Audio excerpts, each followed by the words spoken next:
ku tetap percaya, walau ku tak melihat jalan di depanmu. Tak pernah ku ragu, ku tetap menyembah. Apapun yang terjadi di dalam hidupku, tak pernah ku ragu, ku tetap percaya. Shalom, shalom jemaat Tuhan IRC yang sangat saya kasih lebih daripada segalanya. Tuhan mengasihi Anda. Begitu besar kasih Allah akan dunia ini, begitu besar kasih Allah untuk IRC Sawangan. Kemarin persis hari Sabtu tanggal 16 Mei 2019, gereja ini ibadah perdana jam 10 pagi. Dan pendeta almarhum Suwito Nyoto Raharjo berkhotbah, dan khotbahnya sangat fenomenal, yaitu adalah jangan khawatir.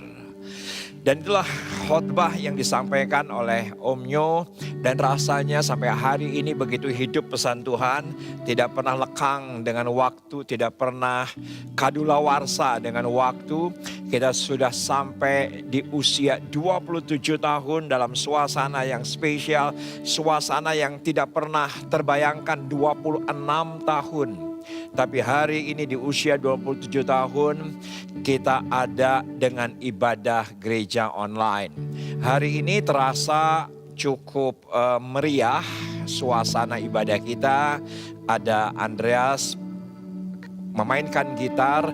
Saya tanya, ibadah dari kapan di IRC Sawangan? Dia menyebutkan bahwa ayahnya dan keluarganya sejak tahun 2007, berarti sudah 13 tahun. Andreas ketika itu kelas 4 SD. Tadi Ling Ling yang memimpin kita pujian penyembahan dari tahun 1995. Dia sudah beribadah di tempat ini dan ketika itu masih SMP. Begitu juga dengan suaminya. Tadi yang memainkan, saya selalu salah terus menyebutkan nama alatnya, kayun, ya pokoknya gitulah. Ketika itu tahun 1993. Jadi gereja ini ada almarhum Pak Ian Lahunapesi dan Ibu Omi Lahunapesi sudah beribadah dengan kita. Jadi usia penyertaan pelayanan keluarga ini. Dan sekarang Salomon sudah menjadi pengusaha dan dia tetap melayani Tuhan. Begitu juga dengan Ling Ling tetap melayani Tuhan. Tadi doa pembuka yaitu adalah Stephen, menantu saya. Ketika tahun 93 Pak Mujio almarhum dan Ibu Vera almarhum juga beribadah di IRC Sawangan. Ketika itu 113 orang, dan oleh karena anugerah Tuhan sekarang kita ada sebagaimana kita ada hari ini.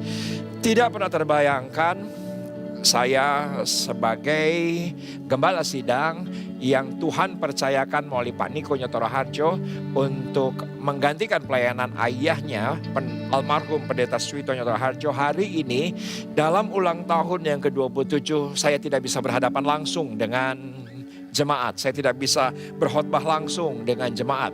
Tetapi dengan anugerah tetap kita harus bersyukur kita hari ini beribadah dengan gereja online. Nah, ada satu kata yang di hari terakhir begitu hidup dan begitu kata ini begitu hype, begitu happening, begitu menjadi kata yang tiba-tiba populer luar biasa, yaitu adalah new normal. Dimulai 2-3 minggu yang lalu ada wawancara dari gereja di Surabaya yang mereka mengatakan kepada saya, Pak Pendeta, apakah yang terjadi setelah pandemi ini? Apakah yang terjadi setelah COVID-19 ini? Kita mengucap syukur di beberapa negara lockdown sudah mulai dibuka, tetapi kehidupan belum sepenuhnya normal. Dan tidak akan pernah normal sebelum vaksin ditemukan. Sebelum vaksin ditemukan. Terasa asing ketika 2 minggu yang lalu seorang hamba Tuhan dari Surabaya wawancara melalui Zoom untuk pelayanan di gerejanya mengatakan yang akan terjadi new normal. Dan ketika saya ngobrol dengan keluarga, oh enggak, itu sebetulnya istilah lama, itu bukan istilah baru, tetapi buat saya itu adalah istilah baru, yaitu new normal. Dan saya mencoba untuk melihat kamus besar atau referensi new normal. Ternyata new normal adalah situasi yang dulu dianggap anomali, dianggap berseberangan, dianggap bertabrakan begitu, anomali, tidak lazim, aneh, itu berubah menjadi situasi yang biasa.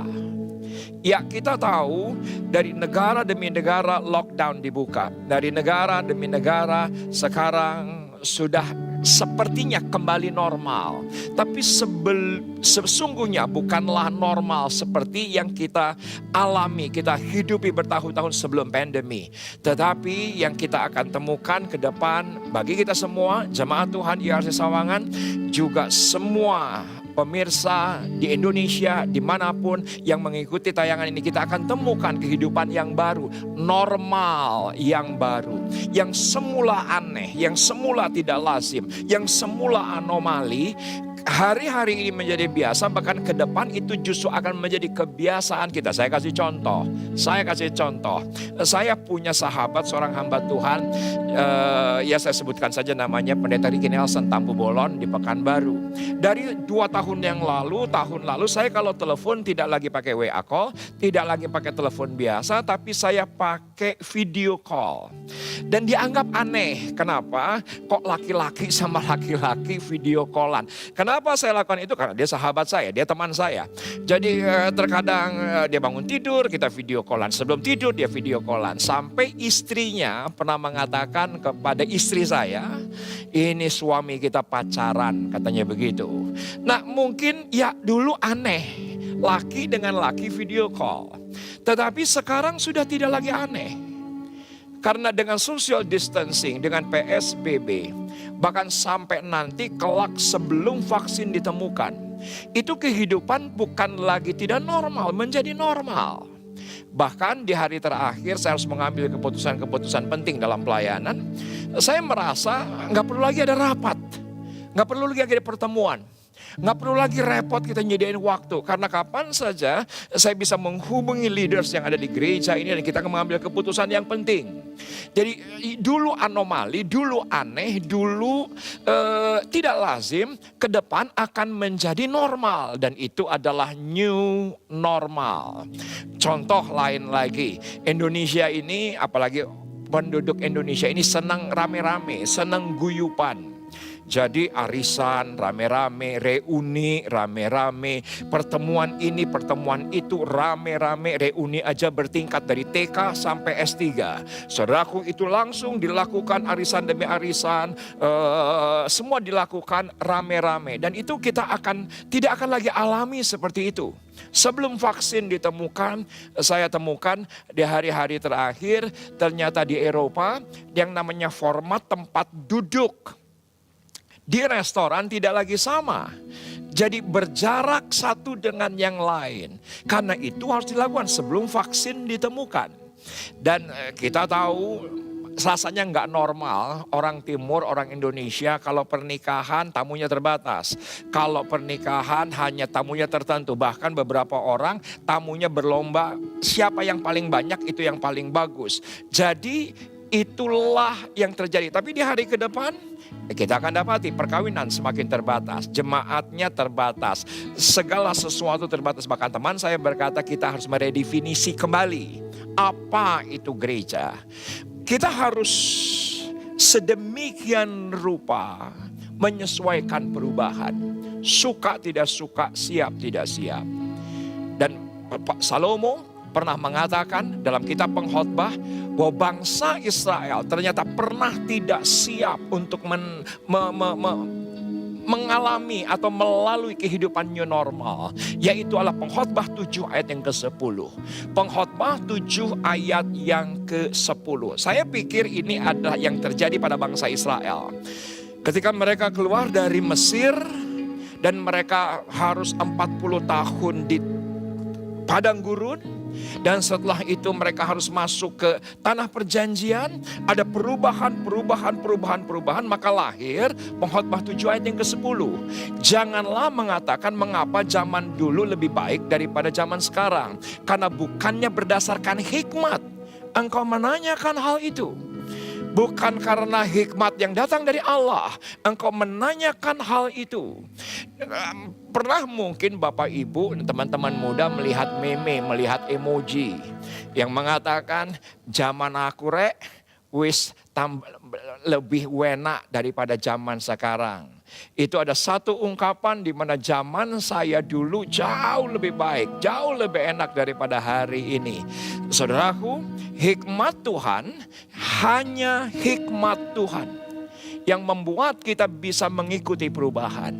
Karena hikmat Tuhan itu mampu membuat kita untuk menemukan normal baru, pengurapan yang baru, harapan yang baru, anugerah yang baru, kasih karunia yang baru, kemenangan yang baru.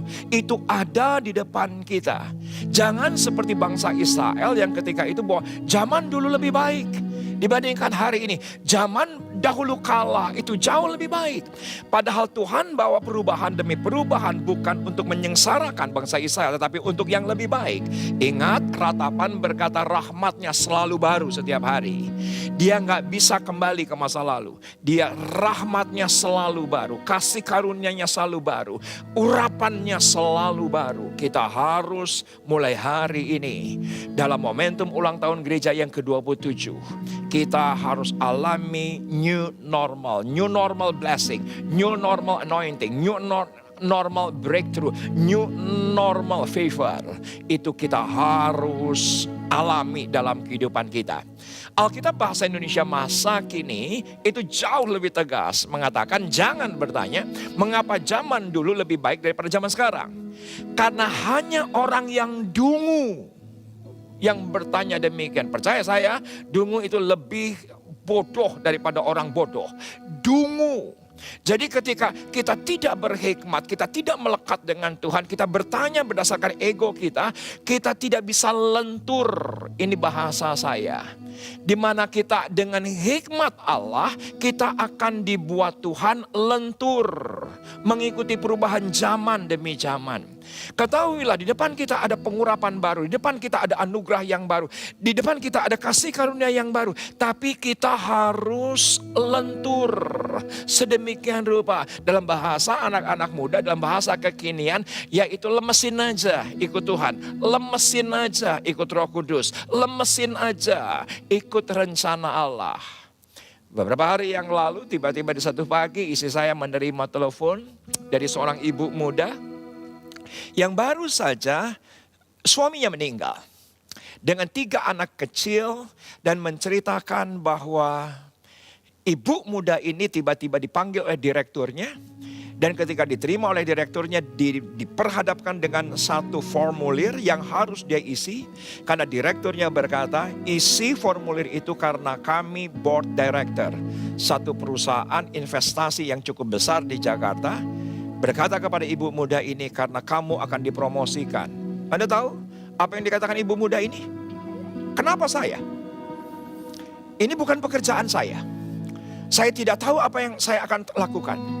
Dengan peraturan OJK, peraturan Departemen Keuangan, apakah saya bisa? Apakah saya bisa?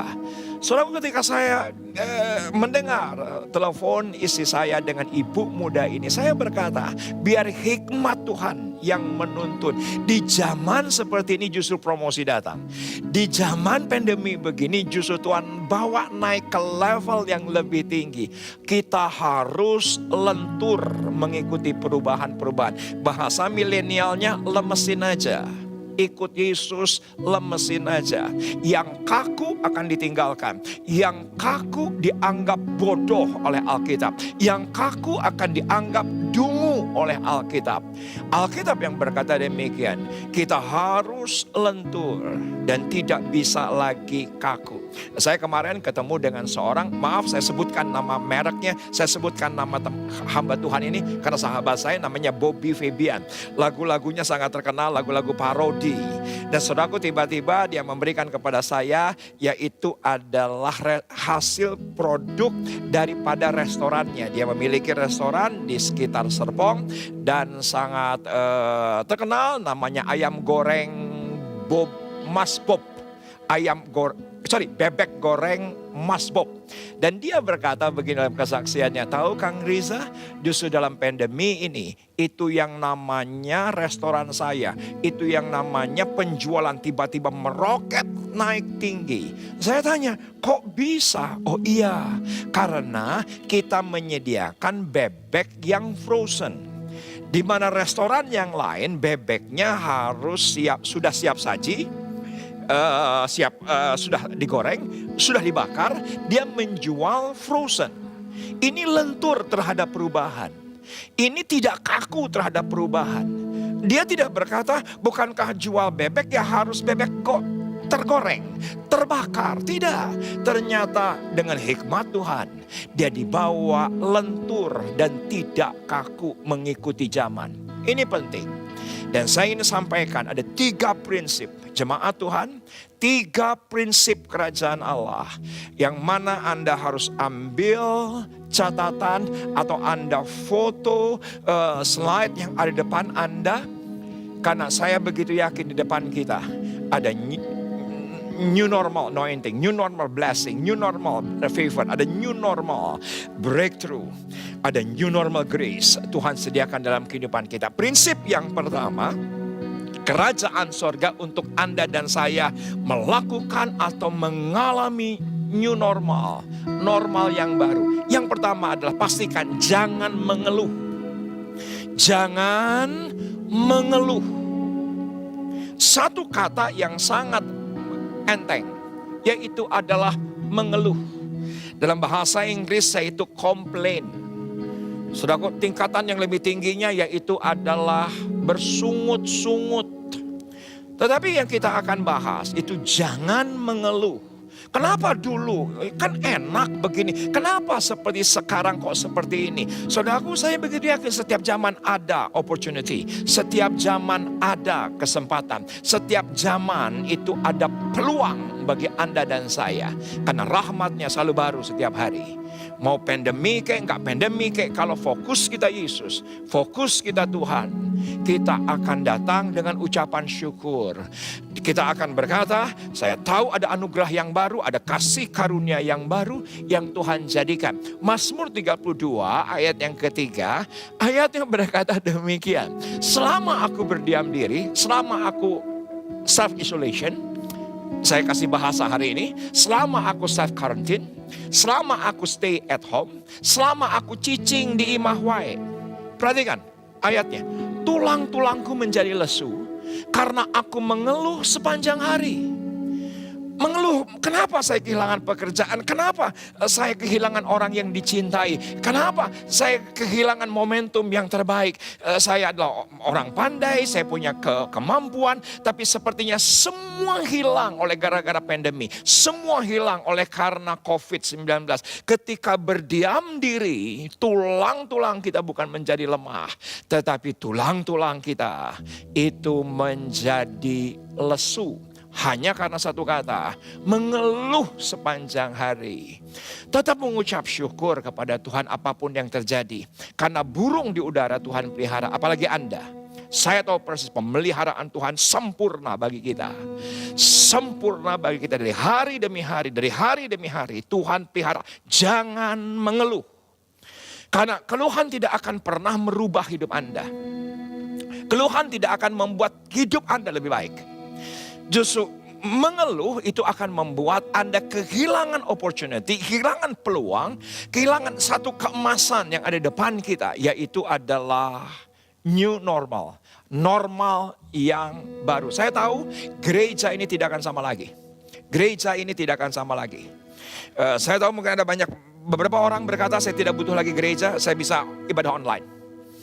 Saya nggak butuh lagi ibadah langsung ketemu dengan pendeta. Toh kemarin waktu berbulan-bulan saya juga nggak ketemu dengan pendeta. Saudaraku, saya harus menyesuaikan diri dengan hikmat Tuhan. Agar apapun yang terjadi kita tetap terima anugerah yang baru. Opportunity yang baru, keemasan yang baru, kegemilangan yang baru. Masuk ke tahun ke-28. Tahun di depan kita IRC Sawangan saya tahu akan jauh lebih baik dibandingkan tahun-tahun sebelumnya. Saya tahu persis akan ada tahun keemasan di tahun ke-28 dan selanjutnya sampai Yesus datang kali kedua. Dia akan memberkati dengan perkara-perkara yang baru. Yehezkiel 21 ayat yang ke-7 berkata demikian. Dan kalau mereka bertanya kepadamu, mengapa engkau mengeluh? Perhatikan. Mengapa engkau mengeluh? Jawablah karena suatu berita. Kalau berita itu sudah tersiar, setiap hati akan menjadi tawar dan semua tangan menjadi lemah dan lesu. Segala semangat menghilang dan semua orang terkencing ketakutan sungguh pasti datang. Dan terjadi demikianlah firman Tuhan Allah. Ternyata berita hoax sudah ada 3.500 tahun sebelum lo. Dari hari ini. Ternyata zaman Yehezkiel berita hoax juga sudah ada. Berita buruk juga sudah ada. Berita yang menakutkan juga sudah ada. Jangan bertanya. Alkitab berkata, masa yang dulu apakah lebih baik dibandingkan hari ini? Alkitab dengan jelas berkata, mereka mengeluh karena mendengar berita-berita. Bukankah hari-hari terakhir kita dihujani berita-berita? Pilihan ada pada Anda. Pilihan ada pada Anda. Saya berharap roh Anda cerdas, roh Anda pintar. Karena lebih baik sibuk mencari hikmat untuk memperbaiki diri. Untuk kita upgrade diri kita sendiri. Untuk kita perbaiki kualitas hidup kita. Kualitas iman kita, kualitas pengharapan kita, kualitas kasih kita. Kita upgrade sedemikian. Lebih baik kita sibuk mencari hikmat. Untuk kita temukan new normal, normal yang baru. Daripada sibuk menyalahkan keadaan dengan cara mengeluh. Karena mengeluh tidak akan menolong apapun. Mengeluh justru akan melemahkan tulang. Mengeluh akan melemahkan iman. Saya tahu iman tidak akan pernah hilang dalam kehidupan Anda. Karena iman adalah anugerah. Selama Anda ikut Yesus, Anda pasti punya iman. Tapi terkadang iman itu menjadi lemah. Kenapa? Karena kita mendengar berita-berita yang menakutkan. Mendengar, membaca berita-berita yang melemahkan. Anda tahu iman itu adalah kata benda. Tapi benda ini yang namanya iman akan berfungsi dahsyat. Akan berfungsi hebat. Menyediakan yang tidak ada menjadi ada, yang tidak mungkin menjadi mungkin. Yaitu kita ditambahkan pengharapan. Karena iman dan pengharapan itu adalah seperti dua sisi mata uang. Tidak bisa dikurangi, tidak bisa dihilangkan. Dua sisi mata uang. Dan Alkitab dengan jelas berkata dalam kitab Ibrani bahwa pengharapan itulah sauh bagi jiwa kita yang kuat, yang aman bagi kita. Ketika kapal itu terombang-ambing oleh badai, oleh gelombang sedemikian rupa, gelombang kehidupan sebagaimana juga Anda dan saya di hari terakhir seperti kita ada di gelombang demi gelombang.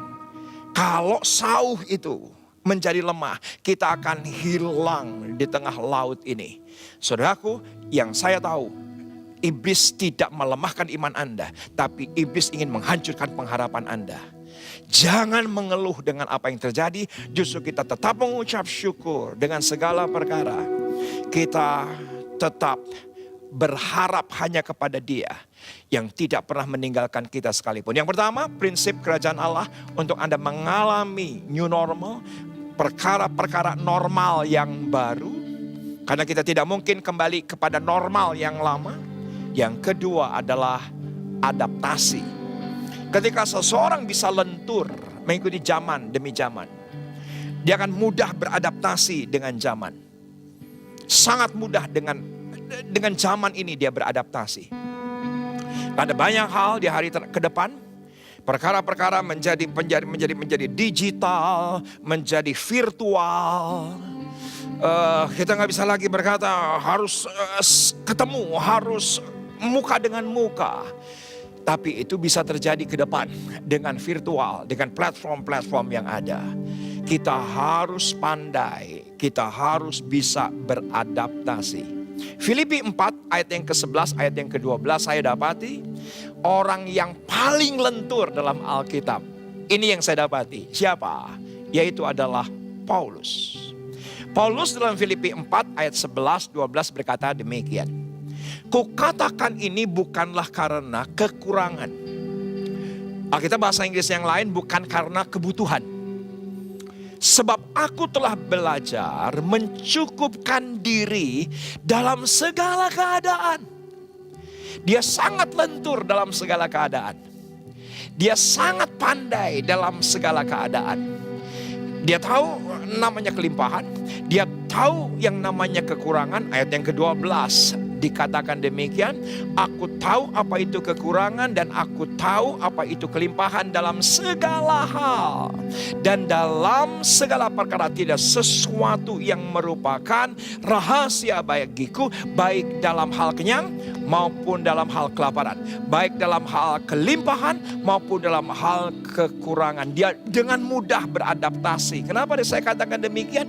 Iya, karena ketika Paulus menuliskan pesan kepada jemaat di Filipi bukan dalam keadaan kelimpahan, bukan dalam keadaan kenyang. Dia ada di dalam ruangan yang pengap dan sempit karena dia sedang di dalam penjara. Bukan keadaan nyaman, bukan keadaan baik. Bukan dalam keadaan limpah, bukan dalam keadaan kenyang. Tetapi dalam keadaan kekurangan. Bahkan bukan hanya kekurangan. Dia ada di dalam penjara, di tempat yang pengap dan yang sempit, tidak seperti penjara sekarang hari ini. Walaupun dia luas tapi harus puluhan orang. Tetapi ini sempit, pengap dan gelap. Dan dia berkata bahwa dia bisa beradaptasi dengan segala sesuatunya. Rahasianya di mana? Kembali perhatikan dari New Living Translation. Not that I was ever in need, for I have learned how to be content. Untuk merasa cukup, content with whatever I have. Saudaraku, Alkitab berbahasa Inggris yang lain berkata, whatever my circumstances. Apapun keadaannya, apapun yang aku punya, apapun yang aku miliki. Dia berkata contentment, yaitu adalah rasa cukup. Dan rasa cukup itu adalah sesuatu yang indah, yang sangat luar biasa. Alkitab berbahasa asli, content atau contentment itu menggunakan dalam bahasa Yunani, yaitu adalah kata autarkes. Dalam bahasa Yunani, content, merasa cukup. Apa content, merasa cukup? Dalam bahasa Yunani, yaitu kata ini digunakan untuk menunjukkan situasi seseorang bebas dari pengaruh-pengaruh luar, di luar dirinya. Jadi pengaruh-pengaruh di luar dari dirinya bukannya tidak ada, tetap ada. Tetapi ada sikap hati, ada keteguhan iman, yang mana Paulus mengambil sikap hati, itu cukup bagiku. Aku merasa cukup walaupun ada duri dalam daging. Dan Tuhan berkata ketika Paulus bertanya, bolehkah ini lalu daripadaku? Tuhan berkata, my grace is sufficient for you. Kasih karunia cukup bagimu. Kunci untuk meredam nafsu dan hembusan situasi luar. Karena menurut saya hidup kita itu seperti bara api, di mana di dalamnya ada nafsu, di dalamnya ada ego, dalamnya ada kedagingan. Dan ketika itu ada hembusan angin yang menghembus, ternyata itu bara api bisa membakar hidup kita, membakar perkawinan kita, menghancurkan masa depan kita. Kita tidak bisa menikmati new normal ketika kita hidup tergantung daripada perkara yang di luar. Kata cukup, autarkes, itu adalah bahasa Yunani yang dipakai untuk menunjukkan dia bebas terhadap perkara-perkara di luar. Yang namanya angin-angin yang bisa membakar hidupnya. Pengaruh-pengaruh berita-berita yang bisa membakar hidupnya. Itu bisa dihalau oleh rasa cukup, contentment. Kecerdasan adalah kemampuan berkualitas untuk beradaptasi dengan perubahan dan tahan akan goncangan dan siap untuk meraih sukses. Saya sungguh berdoa kepada jemaat Tuhan, Anda tidak mengeluh. Yang kedua, memiliki kecerdasan roh untuk beradaptasi. Karena setelah pandemi ini kita akan alami normal baru. Yang semula tidak lazim, yang semula tidak biasa, yang semula anomali, yang semula aneh. Itu akan menjadi biasa dalam kehidupan kita. Kalau Anda tidak ikut perubahan ini, bukan hanya Anda tidak akan menikmati normal baru, tetapi kita akan dilindas oleh perubahan itu sendiri.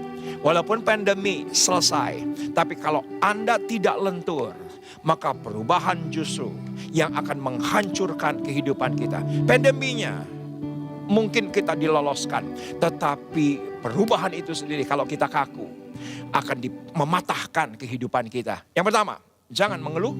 Yang kedua, adaptasi. Tapi ada lagi yang ketiga, prinsip kerajaan sorga. Ketika kita harus lewati perubahan demi perubahan.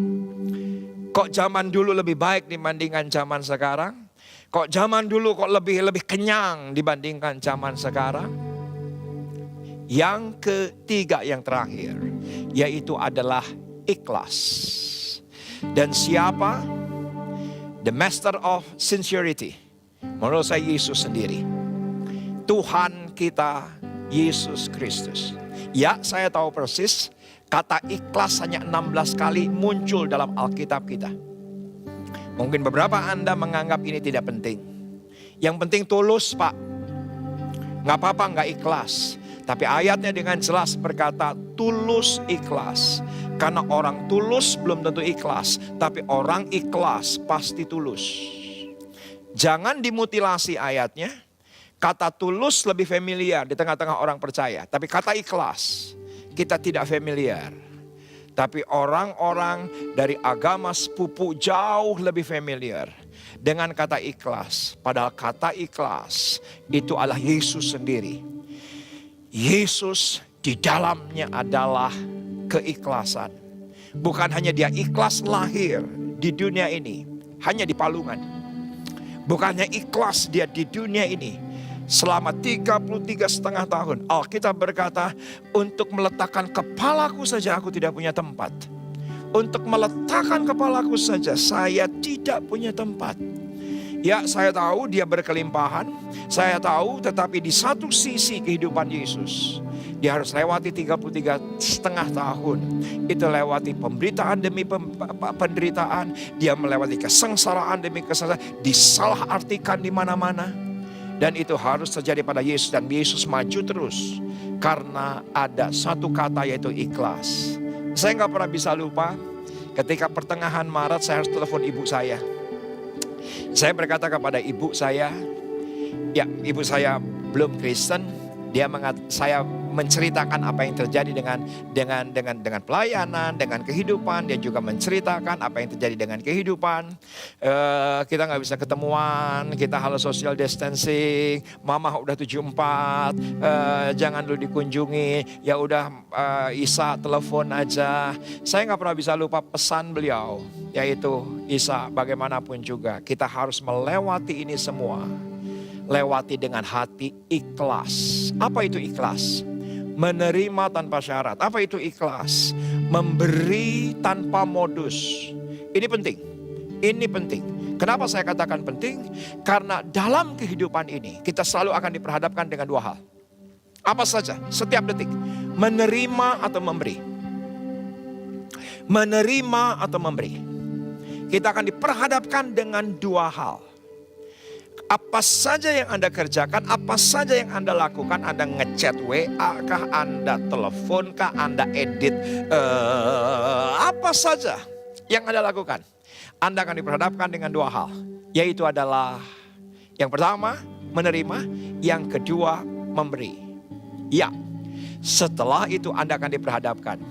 Ketika Anda menerima atau memberi, Anda ikhlas atau tidak. Nuntut balas atau tidak. Dengan syarat atau tidak. Dan itu akan terjadi dalam kehidupan kita. Siapa orang yang paling berbahagia di bumi ini? Menurut saya, bukan hanya ketika dia memberi dengan ikhlas, tapi dia juga harus menerima segala sesuatu, proses zaman demi zaman, perubahan demi perubahan dengan keikhlasan. Dia yang akan lolos dan menerima normal yang baru. Kita akan lihat dari sang keikhlasan Yesus. Lukas 9 ayat yang ke-22. Dan Yesus berkata, anak manusia harus menanggung banyak penderitaan dan ditolak. Alkitab berkata demikian. Oleh tua-tua, imam-imam kepala, dan ahli-ahli Taurat, lalu dibunuh dan dibangkitkan pada hari ketiga. Anda lihat, saudaraku, perikopnya, pemberitahuan pertama dari awal. Lukas pasal yang ke-9, ini bukan Lukas pasal yang terakhir. Lukas di awal kitab Lukas. Dia sudah memprediksi hidupnya. Anak manusia harus menanggung banyak penderitaan. Dia ditolak, dia dihina, dia dibunuh, tapi dia dibangkitkan di hari ketiga. Katanya kepada mereka semua, setiap orang yang mau mengikut aku, ia harus menyangkal dirinya, memikul salibnya setiap hari dan mengikut aku. Kalau Anda mengikut Yesus yang ikhlas sampai akhir, dia berkata, aku harus lewati banyak penderitaan, banyak kesengsaraan. Bahkan aku akan dibunuh dengan cara yang sangat kejam. Tidak masuk akal. Tidak ada alasan bagi mereka untuk menyalibkan. Tapi itu terjadi. Yesus menerima itu semua rencana Bapa ikhlas. Dan Anda tahu Yesus 100% manusia. Dia juga sakit kalau dicubit. Dia juga sakit kalau disesah. Dia juga sakit kalau ditaruh yang namanya mahkota duri. Dia merasakan seperti apa yang Anda rasakan, tapi dia lakukan itu untuk Anda. Dia ikhlas untuk Anda. Dan dia berkata, kalau ikut aku, maka engkau pun harus ikhlas melewati perubahan demi perubahan. Seperti pandemi ini, saya tahu banyak ada penderitaan. Pandemi ini, saya tahu banyak kesusahan. Terima dengan ikhlas. Dan Anda akan merasakan terobosan yang dari dalam. Karena ayat yang ke-24. Karena barang siapa mau menyelamatkan nyawanya, ia akan kehilangan nyawanya. Alkitab berkata demikian. Tetapi barang siapa kehilangan nyawanya karena aku, ia akan menyelamatkannya. Keikhlasan itulah yang mana Paulus berkata, aku ingat iman daripada Louis nenekmu, Eunike ibumu. Engkau Timotius, engkau punya iman yang tulus ikhlas. Dahsyat. Dia berkata, aku sudah lihat dari nenekmu. Iman nenekmu tulus ikhlas. Iman ibumu tulus ikhlas. Dan Anda tahu, Timotius itu bukan orang percaya. Karena ayah daripada Timotius itu orang Yunani. Ibunya orang percaya, orang Yahudi. Neneknya orang percaya, orang Yahudi. Tapi Timotius ayahnya itu Yunani. Tidak percaya. Dan ketika Paulus menyelamatkan yang tidak percaya menjadi percaya, dia berkata, karena aku telah lihat iman daripada nenekmu dan ibumu yang tulus ikhlas. Bukan hanya ketika kita memberi, kita ikhlas tanpa syarat. Karena Tuhan yang terlebih dahulu memberi bagi kita. Bukan hanya ketika kita menabur ikhlas. Karena Tuhanlah yang memberkati kita terlebih dahulu. Tapi ketika kita menerima keadaan, menerima situasi yang ada, perubahan demi perubahan ikhlas, itu akan jadi sesuatu yang hebat. Karena keikhlasan untuk menerima penderitaan. Kita harus lewati ujian iman. Karena tidak seorang pun orang beriman tanpa diuji. Tidak ada seorang pun. Dan belajar dari setiap pencobaan akan menjadikan kita lebih kuat daripada sebelumnya. Lebih tegar daripada sebelumnya. Dalam menjalani kehidupan dan kita menikmati new normal. Normal yang baru. Saya tahu persis semua Anda jemaat Tuhan. Memasuki tahun yang ke-28. Anda akan semakin kuat. Anda akan semakin tegar. Tidak pernah sama lagi. Tidak pernah lagi mengeluh. Kita mudah beradaptasi dengan hati yang ikhlas. Bukan hanya ketika kita memberi sesuatu, tetapi ketika menerima keadaan. kita akan lihat bahwa kita siap untuk meraih zaman yang baru, era yang baru, new normal. New normal blessing, new normal anointing, new normal favor, new normal breakthrough, new normal grace. Itu akan Anda dan saya alami. Amin.